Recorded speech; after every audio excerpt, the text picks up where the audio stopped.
Стадион города воинской славы буквально превратился в арену поединков ингушских богатырей. Более сотни молодых ребят пришли сюда, чтобы побороться за звание сильнейшего. Зелимхан Ваделов еще в детстве увлекся армрестлингом и нередко побеждал своих сверстников. На этих соревнованиях Зелимхан участвует сразу в двух дисциплинах – армрестлинг и футбол. Несмотря на то, что для него это первые ингушские игры, спортсмен в своих силах не сомневается. Я выбрал армспорт, футбол.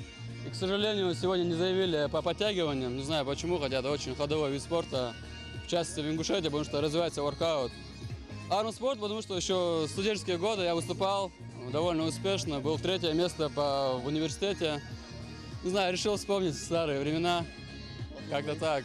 Борьба на поясах, мини-футбол, стрельба из лука, перетягивание каната и не только. Всего 12 видов состязаний и около сотни участников. Желающих принятия в муниципальном этапе игр оказалось хоть отбавляй. После борьбы на руках следующий этап – прыжки в длину, где почти все ребята показали внушительные результаты. Но в итоге победителем из борьбы вышел Альберт Межиев. К этим соревнованиям я уже готовился примерно неделю. Узнал от друзей, что так и так проводятся у нас в Малгобеке ингушские игры. И здесь я очень любил заниматься прыжками в длину. Мне более подходит этот вид спорта. К ингушским играм Магомед Цычоев готовился давно, решительно настраиваясь выиграть в прыжках. Только соперники попались сильные. Стать первым Магомеду не удалось, но и третье место – хороший результат. Готовится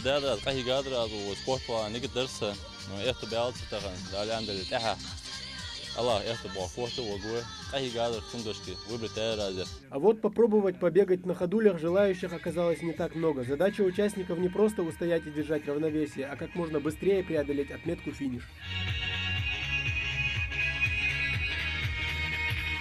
Испокон веков ингуши славились своей силой, ловкостью и стремлением выявить сильнейшего на различных состязаниях, таких как поднятие тяжести, стрельба из лука и бег. Эти ингушские игры, по сути, отбор команды для участия в региональном этапе состязаний. И сегодня мы видим, что во многих спортивных залах, сооружениях мира звучат имена наших земляков, которые прославляют нашу республику.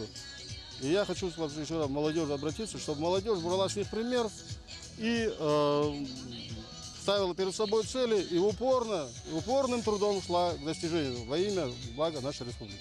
Организатор соревнований администрация города Малгобек. К отбору своей команды на республиканский этап игр здесь подошли со всей строгостью. Сегодня у нас проходят соревнования по 12 видам спорта.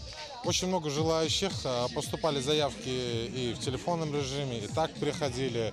И, конечно, от организации тоже пришли люди, которые изъявили желание принять участие в этом важном для нас муниципальном этапе фестиваля «Ингушские игры». Атмосфера, как видите, у нас такая праздничная стоит. Всегда такого подобного рода мероприятиях народ откликается, все время приходит.